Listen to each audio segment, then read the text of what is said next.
A couple games ago, just at least to the eye, it just looked like you weren't thinking about it anymore. Yeah. At what point did you feel like it was just the instincts taking over versus kind of being cautious when loose balls and things like that? Definitely, kind of just getting out of my mind and playing and not really thinking about anything, getting back into my shot, getting from defense to offense, like playing a lot of minutes and knowing that my knees are gonna hold me up and sustain how I need them to, especially because I put in all that work and having that mindset that everything is okay now and I can just do what I do. All right, 8-game winning streak over this stretch. You guys got some talented youngsters, but it seems over this stretch, the upperclassmen have really been putting their marks on the game. Each and every, the junior class and your lone senior, is that something you guys been talking about or just been happening organically, like you just feel we need to step up here and there? Well, Brenda came to us one day and was like, you guys need to start taking initiative, you guys need to step up as upperclassmen, and we definitely took that upon ourselves. Sarah's definitely been in the huddles for timeouts, been taking initiative. Bree's been commanding the floor every time she comes on, and I think it really, really shows that our seniors and our upperclassmen have definitely stepped up lately in games. All right, tonight, a couple times saw the players that you were guarding, and they just looked like they were going through it a little bit. What's that feeling when just as a defender, that offensive player is giving you everything they have, and it's just there's not a way out. And it's motivating. It's like, okay, like, can I get it again? Can I get another stop? Can I get a steal? Can I get an O-board? What can I do that isn't just offense? What can I do to pick up the spark or to get the energy flowing? Like something that's definitely one big part of my game is defense. I really cherish it and take it very, very seriously. All right, so with the defense, looking at the timing with your game, especially with your shot, it seems everything's back in sync. Was it something that started on the defensive side, or when did you feel like just everything's back in sync? Definitely. My coaches, honestly, every time my shot's not falling or something's not going right on defense, they tune me into my defense. They're like, go after, get a steal, get something to get you motivated, get something to get you going. And my defense is definitely something that fuels my offense. So I know if it's a good night on defense, it's probably going to be a good night on offense, and kind of just carry that into every game I got.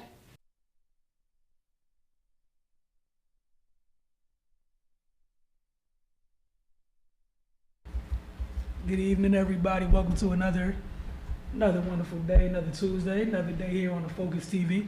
We got Octavia White in the building, Cardell Dudley, Wilson Tarpey Jr., and there is so much to discuss tonight. Have a lot to get into. As you guys saw, thoroughly enjoyed talking to Ms. Blair Watson at University of Maryland. I talked to her last week after their win over Nebraska. She suffered an ACL injury last year, so shout out to her for coming all the way back. That's a long journey. And she's really starting to become her old self again. And shout out to her, another milestone she passed.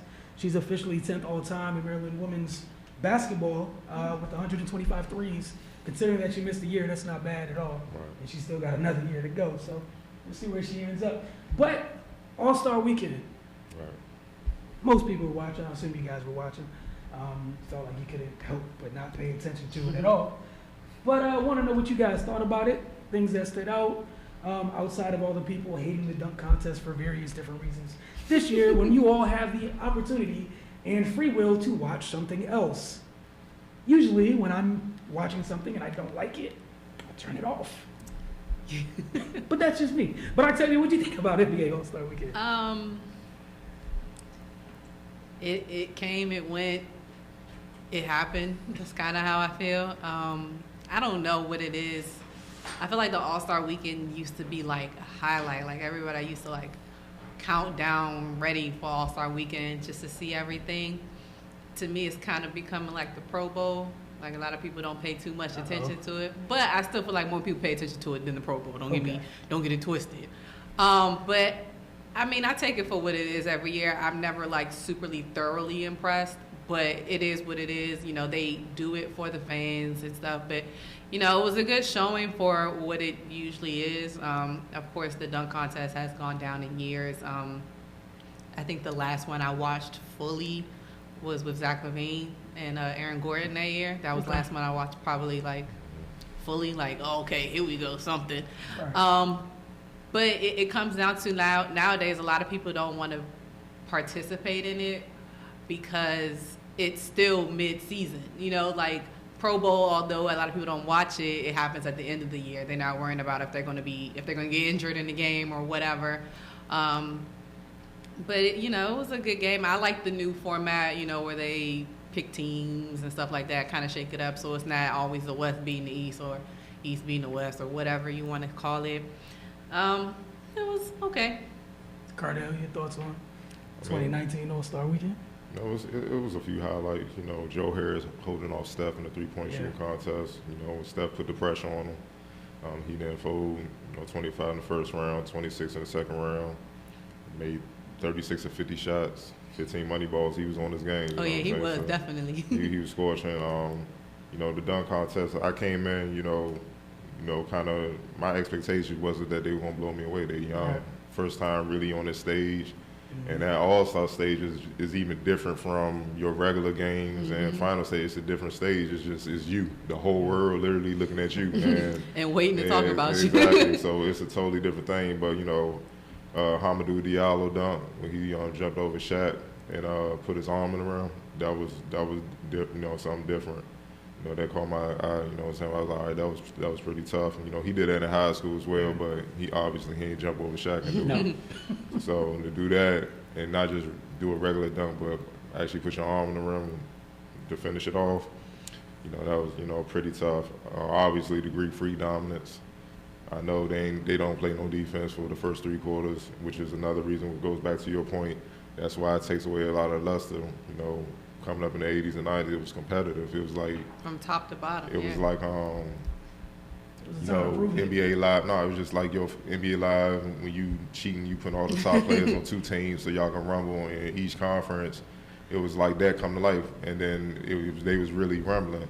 These guys moving out the way and stuff like that, and you know, a lot of people just don't like to be competitive no more. I'm not talking about them in the league, but people giving that game a pass where it's like, oh, y'all don't get competitive to the fourth quarter and stuff like that. Man, that's basketball, man. Compete.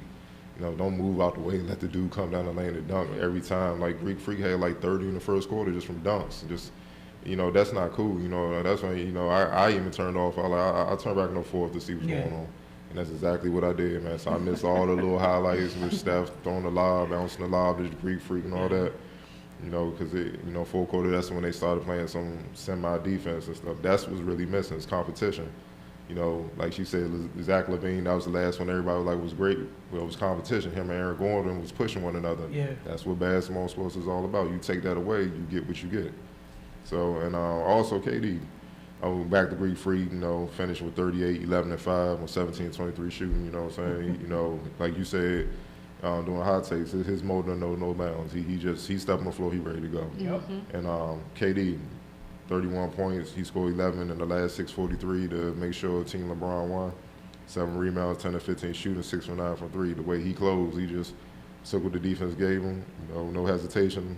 You know, y'all giving it to me, I'm gonna take it out, take it over, and he, you know, won the game. So that was just some highlights for me. Yeah, Hamidou Diallo, dumb bounce. That's all I really walked away with. Knew he can jump. Yeah, he can really freaking jump. Dame Lillard, often, I want to say overlooked, but ignored sometimes because outside of when Portland's on TV playing a big team, a lot of people aren't actively watching Portland. I feel comfortable saying that out loud. It was fun to see him have, you know, a normal Dame time moment in front of everybody on that All-Star stage in that third quarter when he got dumb hot. You know, it was him. Beal was on the court as well. But, you know, just watching Dame go to work, it was fun. And then with KD, just a reminder of how easy it is. It's just that easy for that man to put the ball in the basket. And Giannis, hey, he's coming, man. It's just another reminder if you weren't sure or, you know, still on that whole we gotta wait until he can shoot for it to be an issue. He's a problem now. The shooting thing is a cherry on top, and you better pray it doesn't happen. You know, that happens later than sooner, because what he's already doing is just crazy, man. It's just a nice reminder, kind of, with everybody all in one place, for the most part with All-Star Weekend, that you know, he's kind of like, oh yeah, this is why I'm the leading MVP candidate. Like, just to let y'all know, like you said, he doesn't know, like, if you step on the court, it's go time. Whatever the circumstances, he doesn't care about it. So that's pretty much all I have for All-Star Weekend. Quick note, wanted to share that I'm probably actually finally excited about. Saw Renee Montgomery and Chrissy Tolliver tweeting that they got scanned by NBA 2K. So apparently it looks like NBA 2K is going to add the women to the game and actually, in Asia as well, and actually do what NBA Live said they were going to do. And this is why I was kind of like, I was excited about NBA Live, but it's kind of stuck in the middle too, because they've been struggling to make a basketball game for a few years that people like. And it looks like that time's already running out. And kudos to 2K. Saw Renee Montgomery tweet that it looks like it's going to be in 2K20. So, I mean, interested to see how that looks, because what Live did with the terrible face scans, and it kind of like they just had a minute to get people to buy the game and didn't, just did what people normally do with the women's game, just ignore it and throw it to the side for no good reason. So looking forward to 2K doing it right, and I'm anxious to see what that looks like. But we got a lot to talk about. Man, we're going to get into this old Kaepernick thing and talk about that a little bit. Got a college segment coming up. Yeah, I'm ready for all of that. And we can't forget, Cardell got rapid fire for us, so that's going to be fun too. And the 450 breakdown with Jamal Hayward. You're watching the Focus TV, and we'll be right back.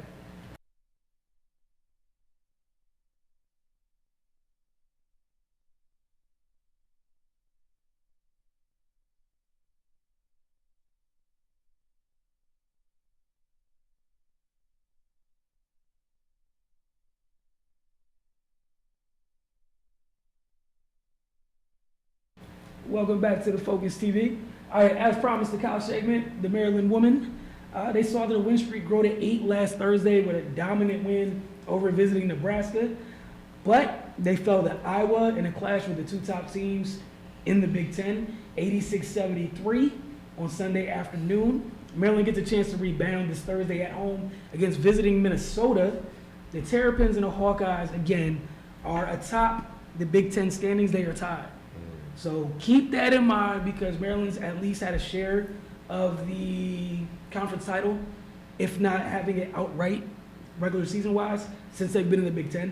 So, it's going to be interesting to see how they finish, and if they match up again in the Big Ten tournament. So there's 3 more games left in the regular season. Selection Monday is literally a month away from the Monday that just passed. It's that time of year, man. Looking forward to it. But what you got for us in college basketball? So I'm going to start with GW. Saturday, went on the road to Duquesne. Duquesne, for most people don't know, they're at the top of the A-10, surprise team. They got a lot of talent. They have a chance to actually make the tournament if they, make a deep run in the A-10 tournament, possibly win it.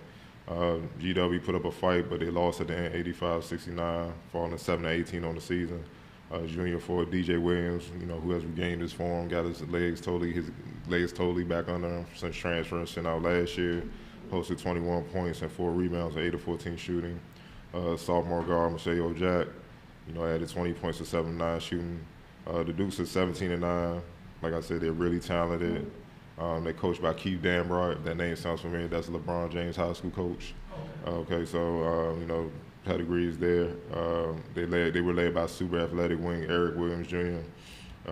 Led away with 22 points and 8 rebounds. He has athleticism like T-Mac in high school. He's not as big, but he has that type of athleticism. Like, he floats. It's stupid the way how athletic he is, and he has a motor too. He gives it his all as well. And sophomore guard Frankie Hughes added 21 points and 3 rebounds. GW shot better than Duquesne from the field, 50%. From the field, 45% from 3, but couldn't defend the Dukes without fouling, putting them on the line where the Dukes shot 15 for 20. And GW didn't take care of the ball. They coughed it up 17 times to Duquesne only coughing it up 6 times. That was the ball game. Simple as that. GW will host UMass tomorrow at 7 p.m. I would check the weather with the snow coming, who knows, but I'm not definitely trying to make your way down there. Maryland's man lost to number 6 Michigan, 65-52 on Saturday. Freshman guard Aaron Williams led the way with 15 points on 5 of 10 shooting. Basically, he was the only one that can make a shot. The Terps shot 36% from the field, 27% from deep, had 16 turnovers. Turnovers killing teams. It's that time of year. This ain't the time of year to be turning it over. Tomorrow they face number 21 Iowa at 8 p.m., so it don't get easy. So you gotta bring it. Georgetown, they've been off for a week. They will host number 17 Villanova tomorrow at 6:30 as well. Bowie State defeated Charleston University 68-66. Guard Ronaldo Perry posted a team high 16 points on 6 of 11 shooting. Keith Duffman Jr. added 11 points in the win. Bowie State improved to 16-10 on the season, which is second place in the Northern Division of the CIAA. And Washington Adventist began conference play today. I'm going to have to check on to see what happened, what the results are. They hosted number 7 Green Mountain College at 3 p.m. And Washington Adventist is the number 2 seed at 20-9. And, we're going to see what happens, man. They missed last year. They didn't qualify, obviously, not having, enough wins. This year they did. So we're going to see if they're making a deep run again. All right. One more thing. Maryland JUCO champs. On the women's side, Hartford women's continue their dominance, winning their 5th straight Maryland JUCO championship, 91-55. Also extending head coach Mike Sini's win streak to 81 games. MVP Dania Reid finished with the game high 26 points and 14 rebounds. On the men's side, Baltimore City Community College won their 2nd straight Maryland JUCO championship, 77-74 with Frederick Community College. This is the last year that they're doing a conference tournament. So congrats to those two for, closing that chapter out in, thrilling fashion. All right. So we like to typically go from college to high school side of things. So without further ado, we have this week's high school basketball rankings. I believe this is week 9 of the rankings. Yep.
All right, so this week's high school rankings.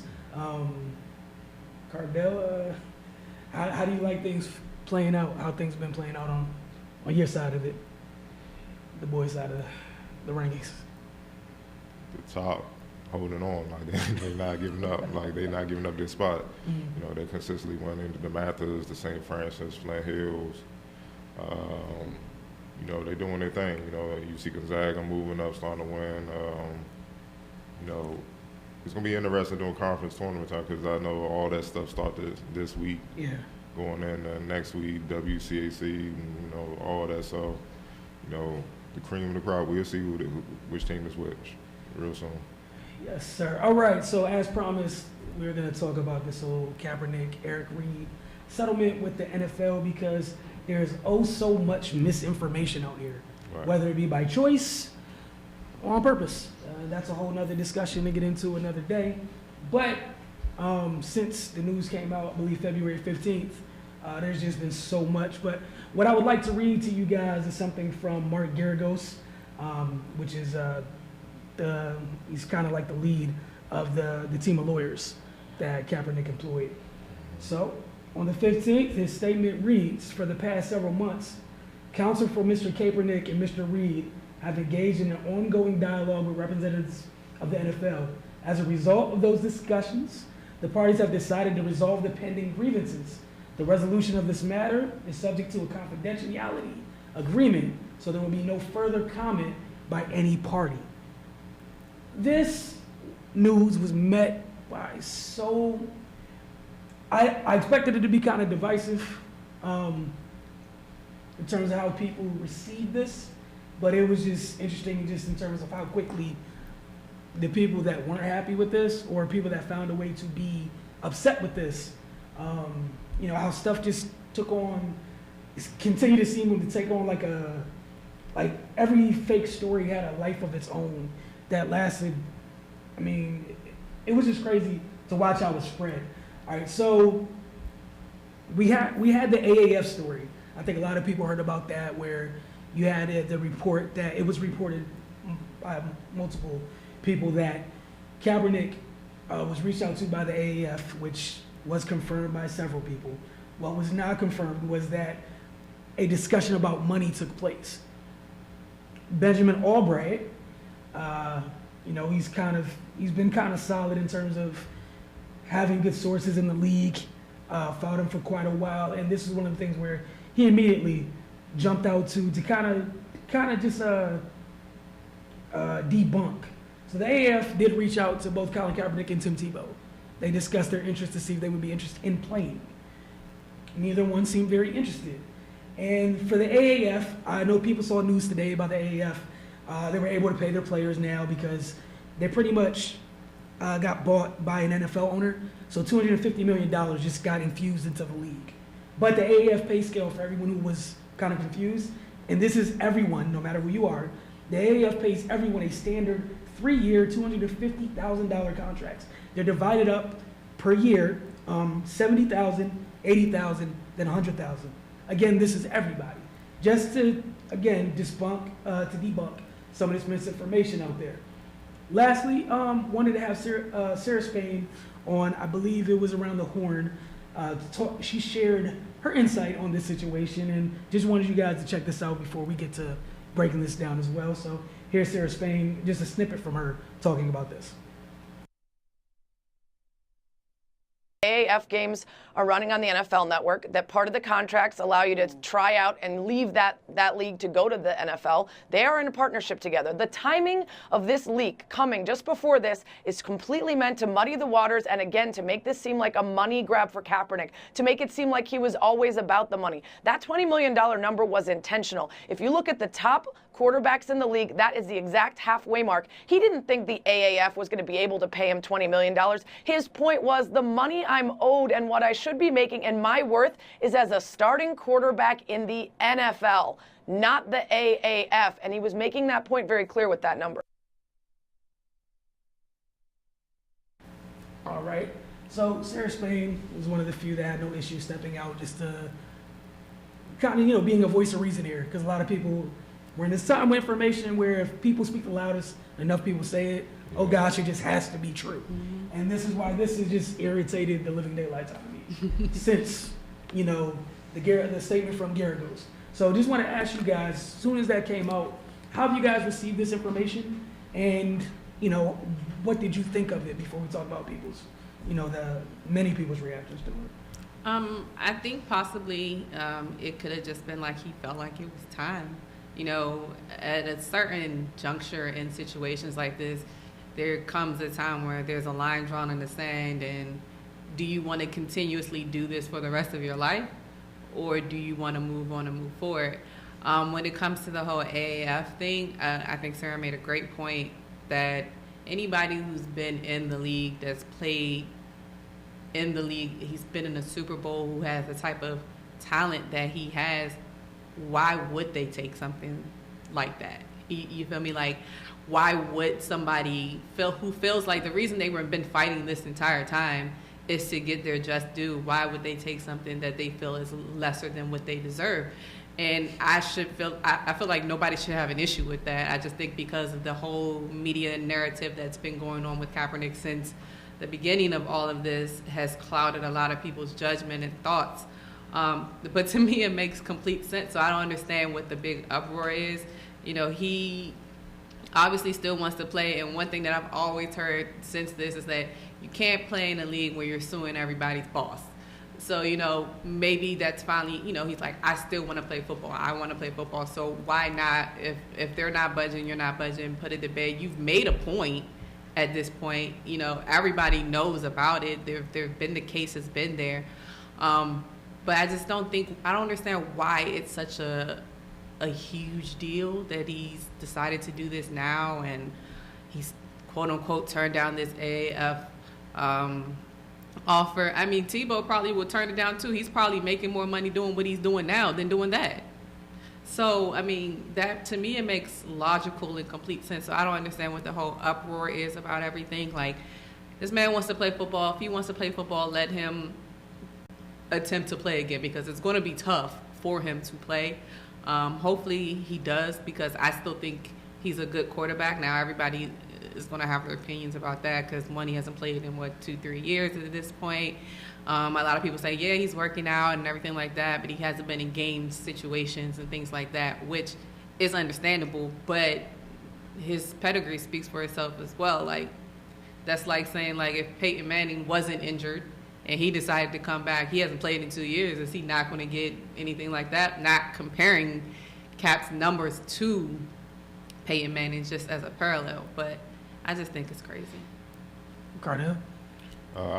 I still want to wait till, if all the facts will ever come out. That's my thing. You know, at first I was just like, you know, what are the details? Is it, you know, I know he ain't sell his movement out just to get some money. You know what I'm saying? Like, it's bigger than that. But once I understood it was kind of separate issues, this was specifically about the collusion thing, about him not being able to get a job, then I was like, cool. You know, for me, it's really hard to determine until all those facts come out. But we do know this: the NFL has a history of not folding and paying anyone and losing in court. So whatever evidence the Kaepernick team had, Reid's team had, it was damaging, and the NFL didn't want that to get out. And I'm pretty sure that's what they put in there, you know, like, look, this is going to stay between me and you. Because obviously it was collusion. Like, you know, people criticizing Kaepernick, saying, you know, he's been out for a few years, how good can he be? Well, there was a lot of teams this past season signing quarterbacks that was out of the league, and it wasn't for no dang, you know, blackball either. They were just trash. And they were out of the league, and they ain't played significant football for years, and they were still getting picked up. So it's clear what was going on. But, you know, it's just my thing. I don't think he will ever play again. That's why this payment was made. You know what I'm saying? Pay me for what my value would have been had I kept playing in the NFL. And we call a spade, you know what I'm saying? So, you know, it was a big deal as a win, because honestly, the only person I remember that won anything against the NFL was Al Davis. You know what I'm saying? He the only one that kept suing and winning. Everybody else, man, they be like, man, get out of here. You getting punished. You know, they beat you down before you even get to court. So, you know, I think it's a victory, but until we know all the details, if it ever comes out, you know, it's hard to say. And this is, I love that you brought up knowing the details, because that's where a lot of people have an issue with. And another thing that you said was separating the two. The point of the collusion case was, I protested like other people protested. I was blackballed. Other people that protested were not blackballed. So that's what that's for. Again, last year, as you talk about the NFL, cases with Tom Brady, Ezekiel Elliott, they have all the resources to fight things until the end of time, and they love rubbing people's noses in it when they're right. Last August, arbitrator Stephen Burbank rejected the NFL's request to have the case dismissed. So they try to get this dismissed. A lot of the media it wasn't as big as a deal as it should have been at that time, because that's what kept it from going to this point. So again, wanted to explain another difference to people, because a lot of people are like, well, why didn't anything come out? Why doesn't anybody know any details? It was arbitration. This wasn't a typical suit in like civil. It wasn't a civil suit, because it's arbitration, which is required by the CBA. So it's not like Cap and Eric could go at them from a civil standpoint. So there was certainly discovery through the settlement, but unlike court, arbitration is private and confidentiality is normal. Taking this through to a decision would not necessarily mean all details will see the light. I don't think any of the details will ever see the light, because at least from what I was hearing was they were in discovery already, which is when, you know, evidence is getting shown to both sides. That is when all of a sudden the settlement got made. And part of it, again, this is just from what I was hearing again, was that they were getting to the point where owners, commissioners were going to have to hand over phones and emails. Texts and emails were going to be seen. All of a sudden we have a settlement. Yeah, they was going to get exposed. Yeah. And we was going to really see how racist and trifling the NFL is. So, And that would have been damaging for the entire league on there. and also I read also, if that evidence would have came out, then the players union would have had every right to To revoke the immediately CBA. get out the CBA. Yeah. And then that's why I would like all the details, because I was like, man, Kaepernick, this the time. It could have broken the league. Yeah, he could have broke the league Could've and broke the benefited league. all the players. But At the same time, you know, what we've talked about in the past, a lot of same players that weren't really there. exactly, so I'm gonna get mine. Y'all fight for yourselves. You remember at that time when everyone, you know, people didn't want to step up, and, you know, a lot of company line people. Yeah, we heard a lot of people saying he was a sometime activist and all that. I'm like, man, just because you too weak to make a stand, you know, that ain't got nothing to do with it. So, All right, then the last thing I wanted to share was from Stephanie McCarroll. She's covered Niners for a while, but she's also a little well-versed in terms of law and the way things work. Total speculation of the legal side. The animosity that led Reid to lead the Players Coalition before it partnered with the NFL for $90 million for efforts and programs combating social inequality was due to them leaving Cap out of that. Where I think everybody remembers that, and how Eric separated from that was because they kind of tried to move Cap out the paint when Cap was kind of the person that kind of led that to begin. So recall, Reid called Malcolm Jenkins a sellout, which, you know, this is again from Stephanie McCarroll, leads her to believe that Reid and by extension Cap were not willing to let the NFL decide how to spend said funds and pretend like the league cared. Further, besides condescending whatever bogus ads with flashes at MLK during the Super Bowl, they paid out the $90 million agreement, that money went back to the league. Again, so think about that. The Players Coalition, where, again, good acts have come from it, but that deal was cut. The money's, it's just a big convoluted circle, and it comes right back to the league. So what was really done, does that, again, not to knock every member of the Players Coalition, but what are you really doing if the money's still going back to the league? Is that really you doing it, or you doing the league's PR work? Basically. and that's why Kaepernick and Eric Reid said pretty much put a middle finger up to those guys. Simple as that. And that's where you have with Eric Reid, and shout out to the Panthers because they made a football decision. Your team has no safeties. Right. You signed a safety. His resume dictated out of all the free agents at that position at the time last year that he was worth it. And it's a good example of not just what goes on, you know, with the NFL, so to speak, in our own community. I'm talking about black community, minority community. The NFL basically called their bluff, threw a lot of money into the equation, like, tell us what to do. Yeah. And it caused dissension right from the jump. And that's what they were counting on. And that's what usually happens. That's what they do. They throw money, a lot of money into it, and then all of a sudden everybody have their agendas coming out, a million agendas, and nothing gets done. And then it all just goes away. Yep. So the NFL, the owners got what they wanted. They laughing like, exactly. Y'all not even together. It just sound good. But they didn't break this kid. They ain't break Kaepernick. So, you know, I applaud them. Definitely. Again, just wanted to take some time to try to dig through so much of this misinformation that's out there, because you got a lot of people trying to say he's a sellout and all this was done for money, which doesn't really equate. I would like to remind everybody once again, do y'all remember way back when he had the highest quarterback contract in the league before everything got redone? Again, folks, it's not hard to go back, dig, and just look at things. And The Undefeated had an article up, just give a look to it for all you people that feel like it was a talent thing. All the quarterbacks that were signed during his absence, yeah. Yep. 4 to 5 of these guys are currently playing the AAF, not to knock the league, but you're trying to get your way back into the NFL. And those guys were selected over the person we're talking about. We all know what time it was. Definitely. I don't feel like it was that difficult to understand that. But it's time for the 9-4-50 breakdown. This week, Jamal Hayward is breaking down a drag cross move. Again, he's breaking down a drag cross move. Then he's going to take a quick break, and when we get back, DC United update and whatever Cardell has for us in rapid fire. You're watching the Focus TV. Today we're going to work on a drag cross. It's an effective move to break someone down, end of the shot clock, or just trying to make a move to get your shot off. So you can do it both ways, starting with your right hand, starting with your left hand. So it's all about selling the move. So drag dribble, but you have to shift your body to the right. So I'm going to start with my right hand. Drag dribble, I have to shift my weight all the way to the right side. So when I do that, then I come back. So I'm planting this right foot, then I come back with a hard cross. So we're going to do it against speed. Shot. So now with the left hand, same concept. Drag dribble to the left. I step my left foot out. Drag out, step the left foot out, shift my weight to the left side. So drag out, hard cross back. So here it is, game speed. Shot. Today we're going to work on a drag cross. It's an effective move to break someone down, end of the shot clock, or just trying to make a move to get your shot off. So you can do it both ways, starting with your right hand, starting with your left hand. So it's all about selling the move. So drag dribble, but you have to shift your body to the right. So I'm going to start with my right hand.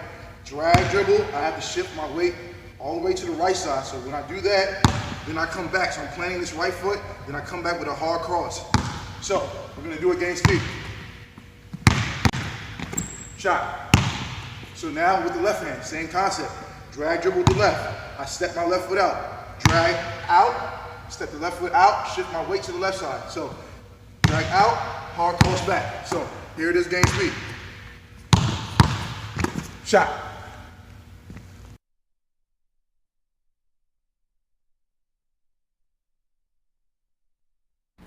Welcome back to the Focus TV, and as always, just want to thank Jamal Hayward over at 9-4-50 for producing that a very integral piece of content to our show each and every week. So we got a quick DC United update. Paul Areola scored the lone goal in Saturday night's 1-0 win over the Tampa Bay Rowdies in Al Lane Stadium, and that's in the 2019 Suncoast Invitational. The Black and Red have 2 more preseason games in Florida this week, Wednesday and Saturday. Then it's 8 days until showtime. The curtain rises on a 2019-2020 MLS season. The season opener is at home on March 3rd against the reigning champs, Atlanta United FC. Cardell, rapid fire, what you got for us? All right, first question.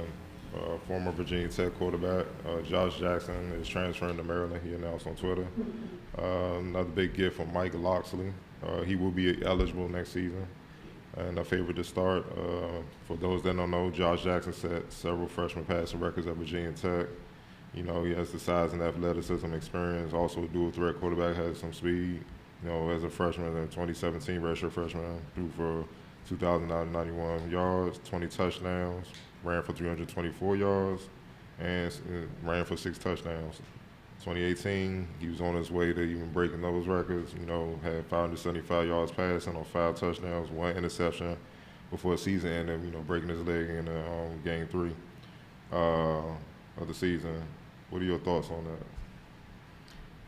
First of all, I think it's a complete major win for Maryland, just with the whole debacle of last year and their whole football program that they had going on. To have somebody actually want to transfer into that situation, it speaks volumes, at least for Maryland on their side, that obviously they feel like maybe they're getting back on the right track.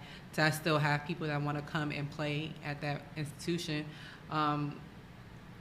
I think it's a great pickup for him. Hopefully, he's still able, because breaking a leg is a lot.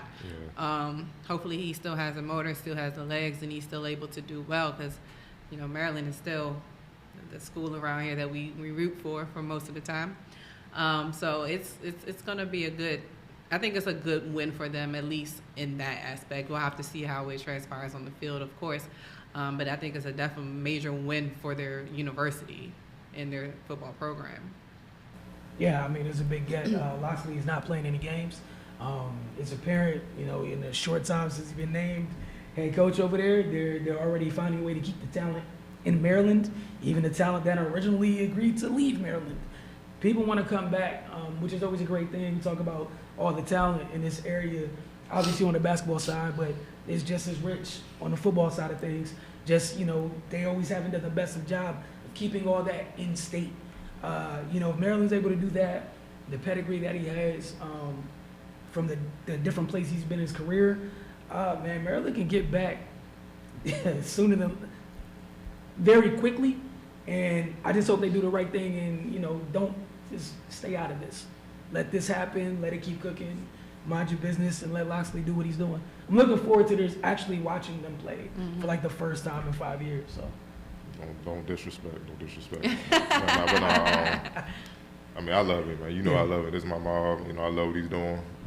He's being aggressive. He's not playing games. He's trying to win now. And look, it ain't gonna be no 2-3 years. Hopefully we in a position. No, we going aggressive. We going at people next right away. And I love that they got Josh. That's the one ingredient that's seen the past few years, probably since Fridge was there, that they haven't had a consistent quarterback. And haven't had one where the NFL is calling for since probably Boomer Esiason, seriously. It's been a while. So, this kid was talented. I loved him at Virginia Tech. Obviously, he got injured. The resume speaks for itself, and having a fresh start under Loxley with his pedigree, I think he's going to shine right away. And I'm excited, man. I just want to see what it like y'all said. I just want to see what unfolds, man. See how it all comes together, because that's the telltale right there. Because you can get all the talent in the world. There's a lot of coaches that recruit. One thing we got to see is the X's and O's during the game, the adjustments, all that stuff. So when it's adversity, what do you do?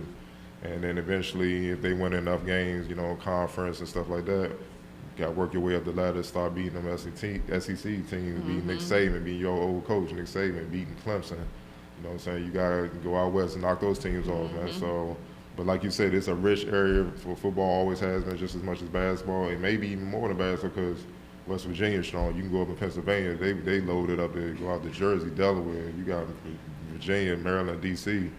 Man, you got a hell of a pipeline right here, so I'm excited for it. Washington was interested in trading for former Ravens quarterback, now Denver Broncos quarterback Joe Flacco. Senior Vice President Doug Williams said the team is looking for somebody to join Colt McCoy while Alex Smith continues to recover from his broken leg. What are your thoughts on that? They should have moved a little bit faster. It's like, no. Right. You almost had it. It's like, no. It's Washington football. Unfortunately, it always happens like this. I feel bad for them. Like, it's always something. And then they couldn't get the quarterback that they thought they wanted. I think, number one, it was a good pickup for the Broncos, because Case Keenum kind of got to go. I don't know where maybe he ends up in Washington. Who knows? I'm playing. But you see shots. That's a shot. You never know. But, I don't know how many other veteran quarterbacks are out there right now that they would take a chance on. There's probably a lot because of the ones they did take a chance off this past season. Y'all have two, right? No, they can't have any stars. They can have Nate Sudfeld if they want him. Wow, that's so good. What my man said do to you? I like him, but do you? I do. You just shipped him to Washington. As our third string quarterback, I like him. I can only 100% real. I like him as our third string. He can go, Nate. He's there. I like him on our, the practice squad, the reps. Back up. Yeah, okay. Like that. Because I don't know what they got to offer us that we won't want either. Man. I'm joking. You're not joking. So don't do that, because you're not joking. I know. I call myself. No, seriously. But no, seriously. So I'm actually more interested to find out who they're going to pick. Like, I can't, I'm sure they're going to try to get somebody in the draft too, but it's not, I don't think it's and correct me if I'm wrong, because y'all know I don't pay attention that much to college football. It's not a really deep quarterback class this year, is it? There's a Outside. couple at the top of the board, but I don't think Curry, they're they picking like up there. Murray, outside Murray and Early Haskins. yeah, from Ohio State. Other people like the other guys, I don't, but you know, like, So I'm interested to see what they do because would you say like bad teams stay bad? Don't oh you yeah, say they do bad things. Bad teams do bad things. they make bad decisions and stuff like that? Bad So teams do bad things. hopefully we will see. I guess you know. Hey, look, man, I know a guy, but y'all don't want to go that route, so that's on you. Ooh, what road is that? He used to play with the guy that got a broken leg, so it is what it is. Obviously, you're not gonna. The RG3? Nah. He used to run. They used to say he played like him sometimes, but they don't like that here. So I don't know. Maybe you draft Drew Lock or something like Okay. that.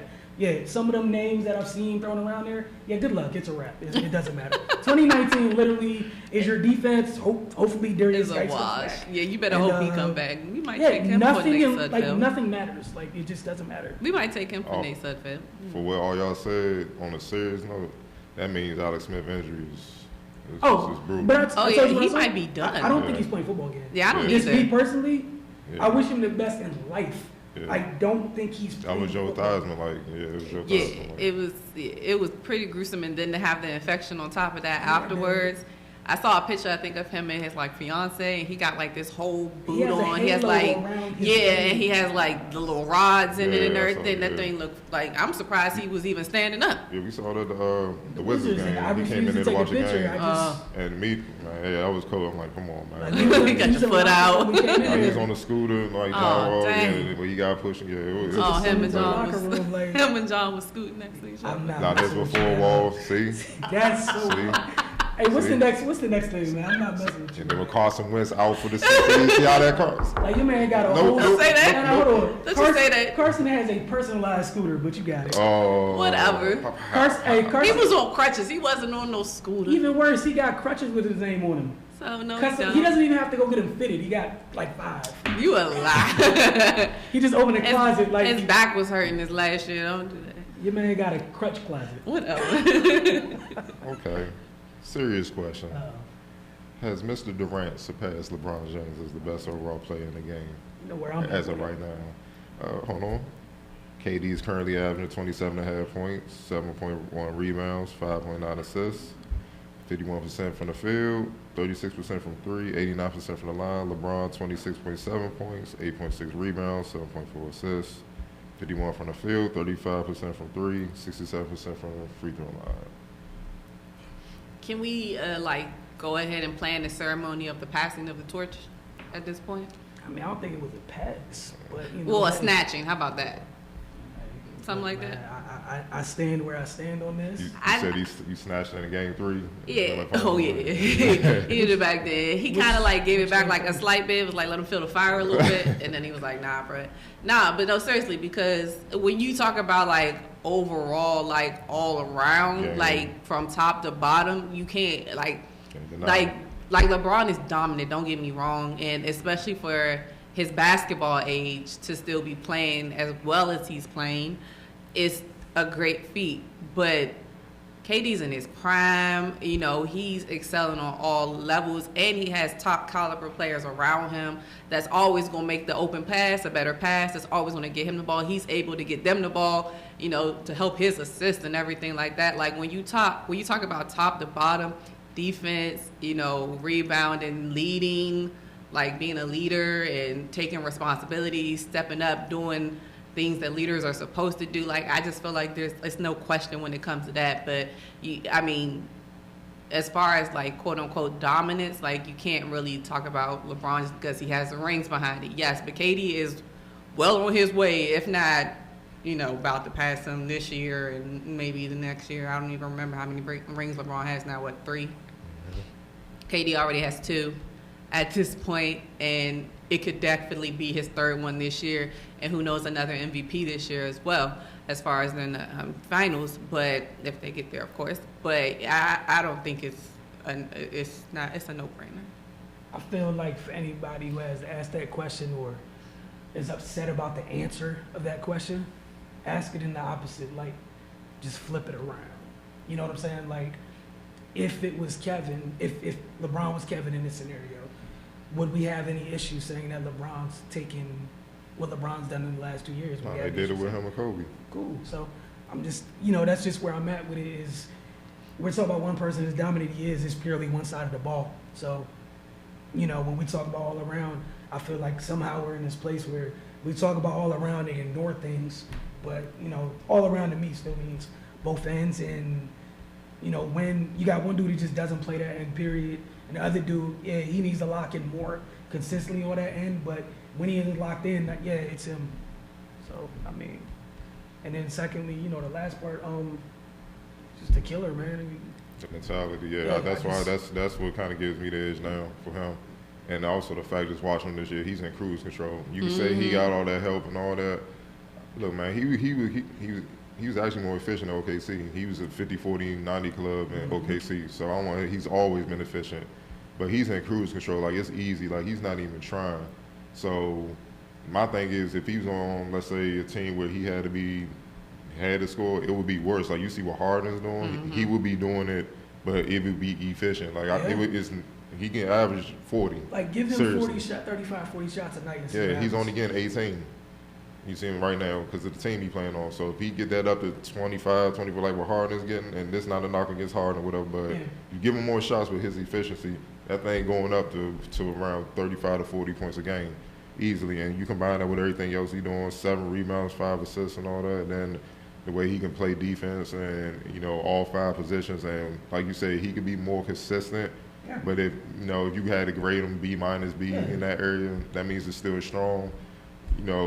You gotta give him the nod, man. And like when I'm seeing now, it's easy. It's like the game's slow for him. That's the part it's fun to watch and it's scary at the same time.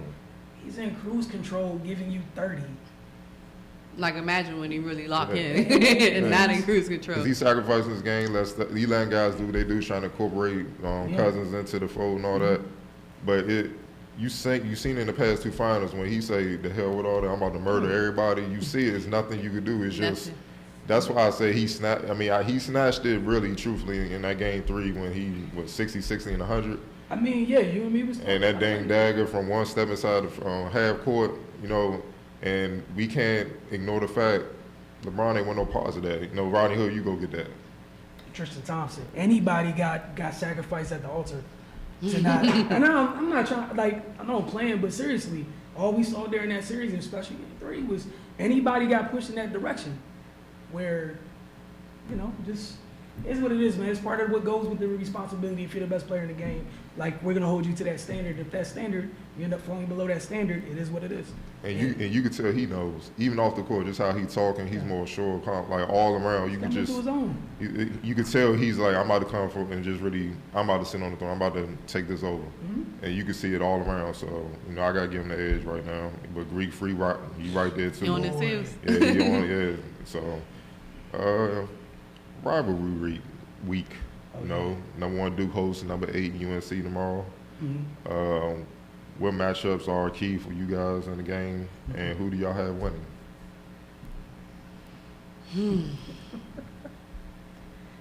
I'm gonna have to go with Duke.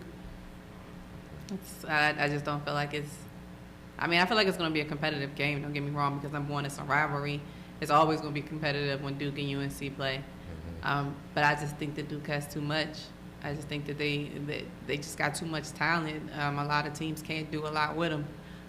So I don't think it's going to be like the rivalries in the past with UNC and Duke. Like I said, I still think it's going to be a competitive game. But I think that boy Zion going to go out there and act crazy. I think he's going to act a plumb fool, and they not going to know what to do. Because it's such a big game at that as well. And because he knows he has such a spotlight on him, and I feel like just from the couple of games that I've seen him play and just seen him interact, he seems like that type that like we've been talking about all night, has that high motor, and he wants to go from start to end. And where's the game at? I'm sorry, I don't know. It's in Cameron. It's gonna be even more of a hype there. So I just felt like that Duke is gonna go ahead and take that one. Saw a quote from Roy Williams talking about Zion. Never seen anything like that before in college. Now people got a fantasy about LeBron. Man, Roy was like, hey, say college, he ain't play that. Because everybody took stuff out of context because people listen and hear what they want. there's not an answer for that, right? And I know North Carolina's going to do what they have to do. That kid's motor is why I'm just going with Duke. Yeah.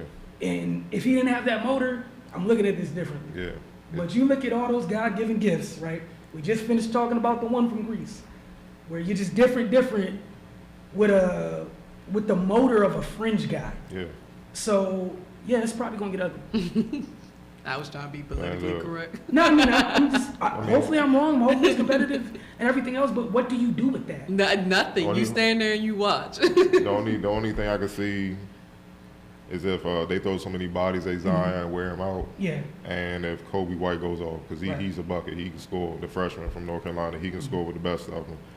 But outside of that, because even if you throw a lot of bodies at Zion, you still got to deal with Barrett and Cam. And the thing with Kobe, he got to deal with arguably the top defensive point guard in the league. I mean, in college, my fault. And in the ACC, and the same difference, Trey Jones. You know, I mean, he's averaging 2 steals a game, but 8 points, 5 assists, 3 rebounds. Like, he's the most important player on Duke because he make that thing go. Yep. You know what I'm saying? Like, and he knows it, too. And what people don't realize on the circuit, man, he was averaging like 31. He's a scorer, but he sacrificed so those other dudes can get off, and he's being a true point guard, which is what you're supposed to do. Yep. And he's focusing on defense. You know what I'm saying? So his matchup with Kobe will be the telltale, because if he's locking Kobe up, which I've seen him lock up a lot of tough guards, if he's locking Kobe up, UNC has no choice. They have no choice and no shot at all. It's going to be a wrap. But like you said, it's Zion, man. It's Zion. If he gets going early, drawing doubles, and they got to double him, that's a wrap too, because then Cam can do what he does, but shoot open threes. RJ Barrett can get going. I was going to say one last question, sir. What? No, I was just saying one last question when you're done. All right. We're going to go with football. Steelers wide receiver, Antonio Brown says, no new deal unless it's guaranteed money on the table. His quote. Yeah. If your squad out there want to win and your squad want a hungry wide receiver, who's the best in the world, someone hit my phone. Tell them I ain't doing no unguarantees. I ain't even going to play myself no more for this NFL. You heard? Thoughts? I was like, it shouldn't. Are you back? Like, come to death, bro. Like, I feel like that's what he wanted to say next. I mean, the way he does it is not ideal. I feel like he needs, like, whoever's on his PR team needs to step it up because he gets too happy with the phone sometimes. Yeah, I mean, like, you on an elliptical just doing and talking all this nonsense, where at the same time, the underlying facts of it, I understand, because we've had this discussion before when it comes to NBA contracts versus NFL contracts and guaranteed money and all that stuff. So I get that, but I still feel like he always goes about it the wrong way. Like, nobody wants a diva, like an out in the front of the world diva. Like, yeah, I feel like Odell Beckham has his diva moments and stuff like that, but usually he's not like doing it on his own. Like, a lot of times when he gets in trouble is where it's a press conference and they ask him a question and he just kind of snap off and say whatever he want. Like, I mean, Antonio Brown be in his living room like, let me make this video real quick.